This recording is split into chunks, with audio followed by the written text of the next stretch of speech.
Hello' friends, আহকচোন আজি আমাৰ গাৰখুলিৰ দেহাল থানখন আপোনালোকক দেখুৱাওঁ। এয়া হৈছে গেটৰ সন্মুখৰখিনি আৰু এয়া হৈছে মন্দিৰৰ ভিতৰৰ ভাগ। আৰু এয়া বলি হোৱাৰ আগতে সকলোৱে ভগৱানৰ ওচৰত সেৱা জনাইছে।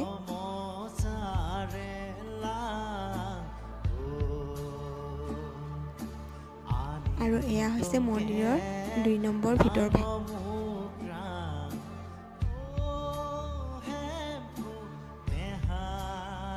আৰু এয়া হৈছে ৩ নম্বৰ মন্দিৰৰ ভিতৰ ভাগ। আচলতে মই যোৱা নাছিলোঁ, ভণ্টি কৰিব দিয়া হৈছে ভিডিঅ'টো।